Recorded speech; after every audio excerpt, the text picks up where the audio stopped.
guess who? Hello everybody peeps, and today I am going to do those drop linkages on the back swinging arm suspension, connecting it to the damper system. So I'm going to take those out. You're going to be having the bird's eye view. You're going to see exactly what I see when I remove it. No hidden cameras, no trickery there. You're going to see it when I see it. Okay, just to catch up on a couple of things. The screen. Now, I forgot something at work today, so when I came home I had to go back again. Oh dear, what a shame. I rode my bike there, took my gloves off, and I rode my bike home without my gloves on, and honestly, this shield, I felt nothing, not a breath of wind. My hands were warm, and it's a nippy old day here in the UK, so I am so, I can't tell you how happy I am with this screen. It's brilliant. It's absolutely brilliant. Someone asked me, I forget the guy's name, I'm really sorry about that, how much weight I've taken off the bike with the bracketry around the tanks and the centre bracket there and the bracket the other side. I will weigh that for you later on, so I will tell you. Okay, not a problem. I've taken a picture of the tools that you're going to need to do the job. That's pretty much it. And this little baby is not specifically to do any damage. It's literally to take up the gap under the back wheel. It's almost perfect. It's just to take the weight off of any of this linkage.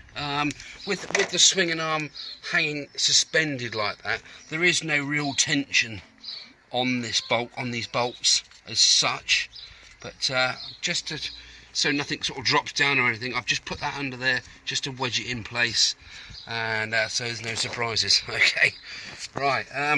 One more thing quickly. The weeping cylinder head, I took out the 30mm bolt that was in there. I'm not sure if it should have been a 30, but the head's been rebuilt already. I've had a new block on it, new piston, new head, because of it had a bit of a death rattle, my engine, but it's fine now, luckily. Anyway, I put a 40mm bolt in. There it is, and there's absolutely no I don't know if you can see that at all. There's no weepage there at all. I am so pleased with that. It's a simple little jobby. I wanted to get me 6mm tap in there, but to be honest, I think the tap itself is just too long to go in that gap. I've not tried it yet, but I will do, just because the thread under here on the new block, the thread doesn't go all the way through. I think we've covered this in a previous vid, just to refresh. Yeah, so right, I'm going to crack on. Sun's going down, it's getting colder. I've got my spanners lined up, just need a quick brew, and we'll get this linkage out. Okay, catch you in a bit.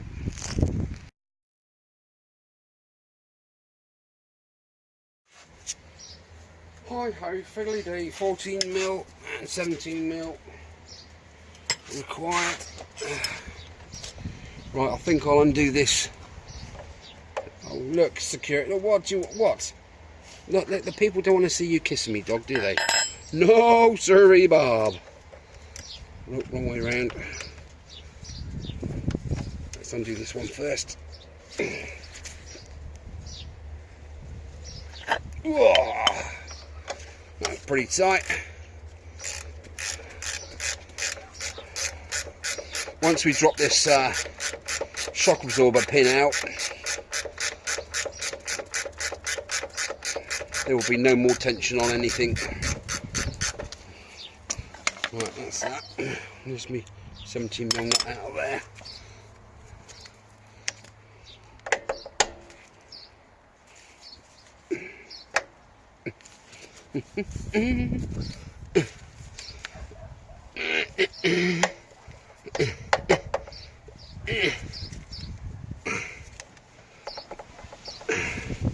Bit of a faff, isn't it?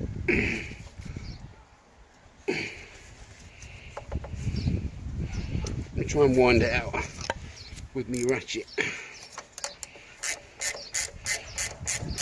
First time I've done this on this bike, so this is all new to me. If you want to fast forward it half an hour, feel free.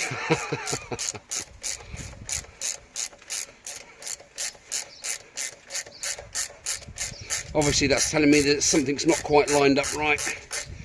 There we go. Nothing to do with Royal Enfield, of course. It's just, oh yeah, that's I think my hammer might have something to do with that. It's lifting up slightly. Okay, what the hell's going on with my phone? Oh right, sorry. Where, oh no, that needed to actually go up a bit more. Now I've took the weight of the bike, of the rear tyre, was on my phone. Hang on. Yeah, it's not pretty, is it? I've just taken out this bolt from the bottom of the shock absorber. There we go. So that's all free now, literally dangling.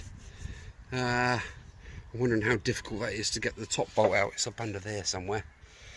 Just to clean this up and get a bit of paint on it, just to stop it going any further than what it already has. Okay, I'm going to take this bolt out next. My camera keeps falling over. I've only got two hands. It is tricky trying to film it and commentate and do all the rest of it. I'll pause it there and we'll carry on. God, what a scary thought. Right, bottom pins out, bottom nuts out of this long pin. Let's draw that out of there. Put the nut back on the end so the threads don't get damaged. God, even that's quite tricky with one hand. Right, so now these should be free, these arms. Well, looking at that, basically it is literally just a piece of metal, isn't it? There is no bushings in there at all. That one's going a bit scabby, but nothing to write home about. Right then, so what we got here then? What's in this bottom segment? This pin comes right out by the look of things. Let's push it out and have a look at it. There we go. Let's have a look.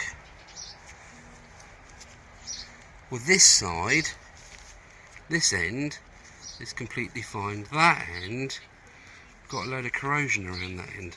Now, I've not seen that side, but this side, where are we? This side roller pin and seal. Let me just get a rag. Where's my rags gone? There's my rag.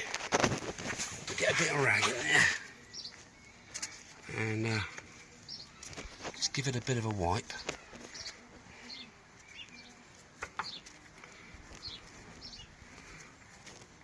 It doesn't look too bad, does it? There's a little bit of gunk in there, nothing untoward. The needle rollers look good. How far can we zoom in on that? I don't know. Don't know how focused that is or not anyway, but right, let's pop round the other side and have a look at the other side where the corrosion was on the pin. And what's the story? What's the story, morning glory, this side? You know what? That's not bad either. It's a fair bit of fair weather sort of corrosion there. I can't see any badness. Let's have a look what we got on here. Well, I'm pleasantly surprised. There was a couple of guys that have had this seal. So there's a little seal. You've got the needle roller bearings inside each side, so two needle roller bearings, and you've got two seals that get tapped in. And one of the guys, his seal was completely on the squiff, so it was doing like less than nothing. Well, that's pretty good. I'm not going to bother even taking this link right out. That's really good. I'm a happy bunny. That's really good. I'm just going to grease it up, give it a good clean, and pop it back together, basically. I'm happy now. I know what condition that's in under there. I will clean it up, give it a bit of a brass brush, just to get that surface off of it. Might even give it a coat of paint. Who knows? Always a good way forward, isn't it? Giving it a coat of something. And anyway, the piece de resistance is I've bought a shock absorber sock. Yeah, so let's have a look at my sock. Where is it? There it is. Security. I wanna be a rock star. Hey, hey, I wanna be a rock star. That's gonna go on my spring. It unvelcros at the back there, velcros around it, and it just gives that little bit of extra. I mean, at the end of the day, I've gone overkill, haven't I, with the rear mud guard there, and again with the heavy duty mud flap, which literally now stops everything going on, all this gubbins. I just want to clean that up. Right, rock stars. Cheers for looking. Happy result. Happy with that. Oh, what next, I wonder? Right, job's a good one. All back together. All nicely greased up. There was slight, those of you that have had your headstock bearings out of there, and you've noticed those little marks where it's been tightened up too much and they've sort of left a little, like a rust line around it. There was signs of that on that metal rod that comes out, the bushing, if you like, that sits on the two rollers. Again, I've greased it right back up again. I'm not sure why it's doing that. If you can imagine the amount of pressure on those needle roller bearings when the suspension's travelling, and the thing is, it doesn't travel a great distance, does it? It's only literally travelling like that, so you've only got that little bit of play on that roller bearing. Anyway, it's all greased up, so I will monitor that and see. Hang on. Oh dear, you can see me better now. That's a shame. So that's all done.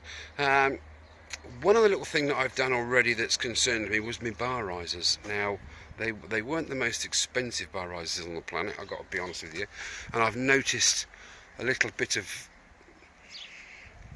I'll show you.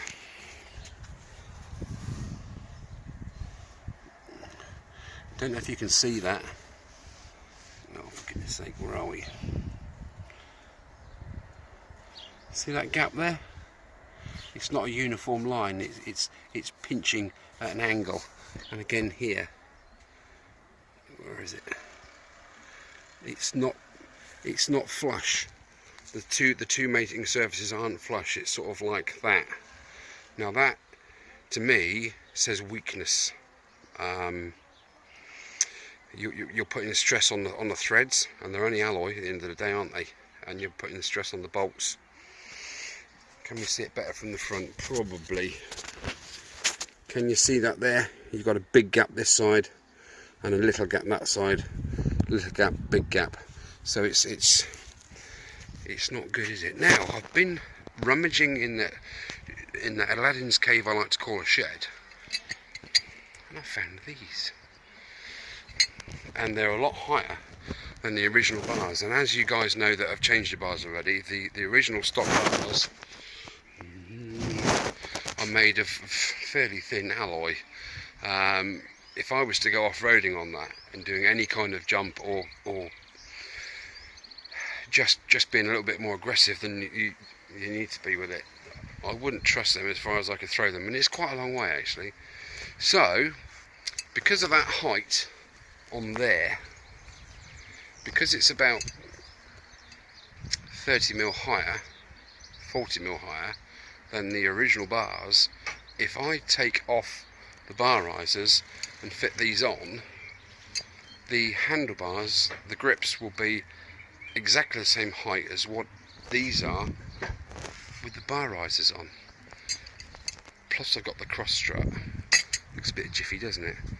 So I'm going to abrasively scratch this up a bit and get it painted black, because I don't want any chrome on the bike. Basically, it's polishing, isn't it? So yeah, if we sit that there, that's the height of the bars. See, same as the other ones. So that will be probably a nice sunny weekend's day's work. Looking forward to that. That'll be quite nice.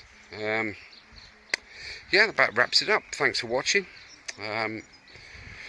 It's raining. It was going to happen, wasn't it? Yeah, take care everybody. Thank you for watching my videos. I hope I entertained you in some sort of way. If you need to know anything about anything, please tell me, because I don't know any either. Right, okay, take care, look after yourselves, ride safe, maintain your bikes, and tinker.